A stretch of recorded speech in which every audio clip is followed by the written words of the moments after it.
ملګرو تاسو ته پته شته چې په انګریزانو کې داسې خلک هم شته دی چې هغه غیر مسلمه دي لیکن هغه په خپل بیاناتو کې په خپل کتابونو کې زموږ د پیغمبر باره کې ډېر ناشنا خبرې کړي دي هغې ډېر په خلفاظو سره ستایلی دی ملګرو که د انسانانو تاریخ موږ وګورو نو معلومیږي چې په دې انسانانو کې بعضې خلک داسې تېر شوي دي چې هغوی د لیډر په طور باندې مخې ته راغلي دي انسانانو یې فایده ورکړې ده ډېر خلک یې راجمع کړي دي اتحاد یې قایم کړی دی او یو مضبوط قوم یې جوړ کړی دی په یو ځای کې د هغه زمانې یا د هغه د مرګ نه وروسته نور خلک داسې راغلي دي چې د هغه نه ډېر متاثره وو د هغه د کار نه او د هغه په شان کارونه هغه خلکو هم کړي دي لیکن ملګرو ناشنا خبره دا ده چې د انسانانو په تاریخ کې صرف واحد یو انسان داسې دی چې د هغه متبعین د هغه په زمانه کې ډېر زیات سیوا وو د هغه تابعداري کوونکي د هغه سره مینه کوونکي او نسه په زمانه کې هم په کروړو اربو کې د هغو تعداد دی چې دغه یو انسان نه متاثره دي دا خلک دغه انسان خبرې مني دغه اقوال ګوري دغه افعال ګوري او کوشش کوي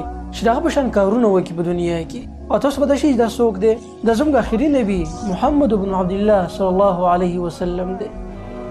نو ملګرو دا خبره صرف مسلمانانو پسې خاص نه ده بلکې مخکې ما تاسو ته ووي چې انګریزانو کې داسې ډېر شته دی چې هغوی په خپل بیاناتو او تصنیفاتو کې د دې پیغمبر ډېر صفت کړی دی نو راځئ چې دغه خلک وګورو چې دغه غیر مسلمه زموږ د پیغمبر باره کې څه وایي نو ملګرو زموږ د فهرست کې اولنی انسان دی مایکل هارت د امریکې اوسېدونکی دی او دا یو مشهور ماهر فلکیات مورخ او مصنف دی دته ډېر شهرت په خپل یو کتاب باندې میلاو شوی و د یو کتاب لیکلی و په 1978 کې او دا کتاب نوم دی د 100 یعنې سل هغه کسان چې هغوی ډېر بااثره دي د دنیا په تاریخ کې غټ اثر یې پرېښودلی په خلکو باندې دې مایکل هارت چې کله د خپل کتاب لیکو نو دغه ټول نه په اولنۍ مرتبه باندې زموږ پیغمبر ایښودی دی په بااثر شخصیاتو کې او په درېیمه صفحه باندې دا لیکلي دي وایي کیدای شي چې ډېر خلک زما د کار نه حیرانېږي چې د مسلمانانو د پیغمبر ولې په اولنۍ مرتبه کې ایښودی دی لیکن دی وایي چې دا خبره صحیح ده چې مسلمانانو دغه پیغمبر محمد صلی الله علیه وسلم د دې انسانو چې د مذهبي طور باندې یعنی دیني او دنیوي لحاظ سره کامیاب شوی په دې دنیا کې او په خلکو باندې اثر پرېښودی و دیني لحاظ سره هم او دنیوي لحاظ سره هم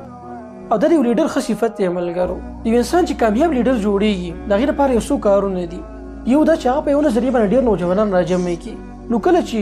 ډېر خلک د ده سره په یو نظریه باندې راجمع شي په یو فکر باندې دیني لحاظ سره هم او دنیوي لحاظ سره هم نو دا کامیاب لیډر شمارلی کېږي دغه شان که تاسو وګورئ نو زموږ پیغمبر صلی الله علیه وسلم دیني لحاظ سره هم لیډر دی چې هغه یوه نظریه پیش کړې وه یو دین یې راوړی و ډېرو خلکو سره هغه ومنو د دغه نظریې په لحاظ سره دی کامیاب شو او دنیوي لحاظ سره هم دی کامیاب شو چې علاقې فتح کړي او ډېر خلک د ده سره ودرېدل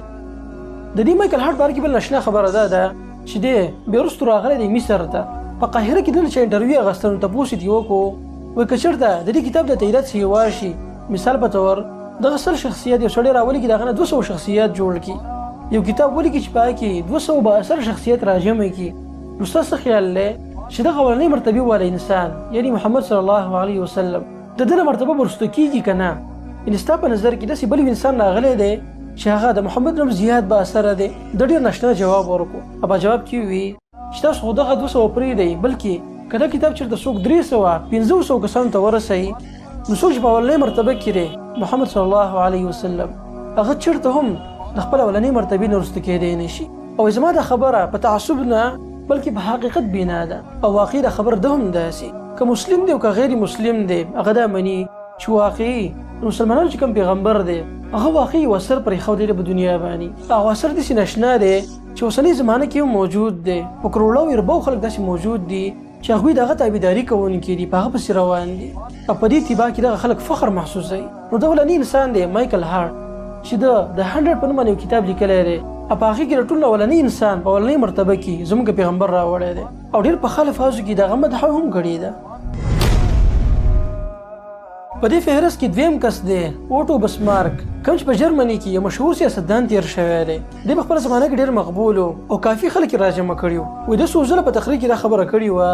چې زه د عربو د محمد نه ډېر زیات متاثره یم او په ما باندې ډېر ژور اثر پرېښودی دی او زه په دې خبره باندې مجبوره شوی یم چې هغه واقعي د ټول انسانیت دپاره پیغمبر دی او وروسته بیا په یو بل ځای کې دا خبره هم کړې وه چې زه په دې خبره باندې افسوس کوم چې کاش زه چېرته موجود وې د ده په زمانه کې نو زه به ضرور یو صحابي وې د ده په صحابو کې به شامل وې یعنې دا اوټو بسمارک یو غیر مسلم سړی دی لیکن دا ارمان کوي چې کاش زه یو صحابي وې په دې لیست کې دریم نمبر کس دی مهاتما ګاندي، کوم چې د انډیا یو لیډر تیر شوی دی، تاسو ټول به پیژنئ. د خپل وخت یو مشهور وکیل و. د به په اخبار کې آرټیکلز لیکل په خپل وخت کې. وایي د 1924 کې بیا یو آرټیکل لیکلی و او په هغې کې دا خبره کړې وه چې ما اسلام مطالعه کو او په دې خبره مې ځان پوه کو چې آیا واقعي د اسلام د تورې په زور باندې خور شوی دی. وایي زه اخر کې په دې خبر باندې ورسېدم چې اسلام د تورې په زور باندې نه، بلکې محمد او د هغه ملګرو د سادګۍ، عاجزۍ، په وعدو باندې پابندي کول، بې پناه وفاداري، بهادري او په الله باندې یقین، وایي د هغه صفاتو چې د هغې د وجې نه د هغه زمانې خلکو هغه زړونه دوی ګټلي او اسلام په دنیا کې خور شوی و. دوی پیرې عوامو ته دا خبره هم کړې وه چې زه تاسو ته د یو کامیاب لیډر دپاره یو څو مثاله در کوم. په هغه مثال کې د مسلمانانو اولنی او دویم خلیفه دی ابوبکر عمر رضی الله عنهم چې دوی سره ډېر زیات طاقت و د خپلې زمانې، فول پاور کسانو، لیکن څومره عاجزي په خلکو کې موجود وه، څومره سادګي وه په هغوی کې. یعنې ګاندي د خبرې مقصد دا دی چې اسلام په دنیا کې د تورې په زور باندې نه، بلکې د مسلمانانو چې کوم پیغمبر دی د هغه د ښه اخلاقو او خویونو د وجې نه اسلام په خلکو کې خور شوی دی. څلورم کس دی تامس کارلایل. دی په خپله زمانه کې یو مشهور سړی دی. د به لیکچر یې ورکولی یو ځای بل ځای. دی بیا دا خبره کړې وه زموږ د پیغمبر باره کې. د ویلو چې دا واقعي ناشنا خبره ده چې د عربو په دغه ریګستان کې یو کس راپاڅېدو او د عربو دغه قبایلو بدوان چې په خپل منځ کې ډېر بې اتفاقه وو، یو بل سره به یې جنګ و جدل کوو، ډېر نه اتفاقي په دغه خلکو کې موجود وه. دی راپاڅېدو او د 20 کالو نه هم په کم وخت کې دا ټول عرب یې راجمع کړل او دوی په دنیا کې یو طاقتور او مهذبه قوم جوړ کړو. وایي دې نه معلومېږي چې دا واقعي رښتونه پیغمبر و. په دغه زمانه کې په زرګو داسې خلک موجود وو چې د ده خبره به یې منله، د ده تابعداري کوونکي وو. اوس هم په دنیا کې داسې موجود دي او همیشه به داسې خلک موجود دي په دنیا کې چې هغه به د دغه پیغمبر تابعداري کوونکي وي. دغه شان یو بل کس دی د مونټګمري واټ په نوم باندې. ده دا خبره کړې ده، وایي کله چې تاریخ وګوري چې د محمد د ملګرو به څومره تکلیفونه تېرول، د هغه په خبر باندې دومره یقین و چې هر قسمه تکلیفونه به یې برداشت کول. وایي صرف دا خبره هم د دغه پیغمبر د صداقت دپاره کافي ده چې دی واقعي یو عظیم لیډر او دیانتدار انسان و. نو ملګرو دا اوږد لیست دی، په دې کې ډېر کسان دي، لکه زه په آخر کې تاسو ته بل کس پیش کړم چې د هغه نوم دی جارج برنارد شا. ده لیکلي دي وایي زه په یقین سره دا خبره کوم که چېرته د محمد په شان انسان نن سبا په دنیا کې پیدا شي او د دنیا هغه مشر یې هغه ته حواله شي، یعنې داسې یو لیډر د هغه نه جوړ شي، نو زه په یقین سره دا خبره کوم چې په دنیا کې به هغه امن راشي د کوم چې موږ طلبګار یو. او زه دا پیشنګوي کوم دی وایي چې په ټول یورپ کې بلکې په ټوله دنیا کې به نوجوانان د هغه نه متاثره شي او په هغه پسې به روان شي. مطلب یې دا دی که چېرته د مسلمانانو دغه پیغمبر دوباره را ژوندی شي او خپل هغه دعوت یې شروع کړو او نن سبا زموږ کوم نوجوانان دي په یورپ کې دا به د هغه نه متاثره شي. نو ملګرو دا ټول هغه مفکرین، فلسفي او مصنفین هغه خلک دی چې دوی د ټولو خبرو خلاصه دا ده چې مسلمانانو پیغمبر محمد صلی الله علیه وسلم داسې یوه ډیوه ده چې همیشه به انسانیت له رڼا ورکوي. په عربه کې یو مقوله ده که نه، وایي فضیلت هغه دی چې دښمن هم د هغې اقرار وکړي. دا واقعي لوی فضیلت دی چې یو غیر مسلمه سړی راپاڅي او زموږ د پیغمبر صفت کوي. زموږ د پیغمبر د صداقت او رښتینولۍ دپاره دغه خبر هم کافي ده چې غیر مسلمو دغه صفت کړی دی. بلکې که د هغه سیرت ته چېرته وګورئ ته ته معلومه شي چې داسې ډېر خلک وو چې هغو صرف د اخلاقو د وجې نه ایمان راوړی، زموږ د پیغمبر د اخلاقو د هغه د کردار نه متاثره شوي وو. نو ملګرو وخت بدل شو، دنیا بدله شوه، لیکن زموږ پیغمبر چې ځان سره کومه رڼا راوړې وه دنیا ته هغه په هغه وخت کې هم بلېده، اوس هم بلیږي او تر قیامته پورې به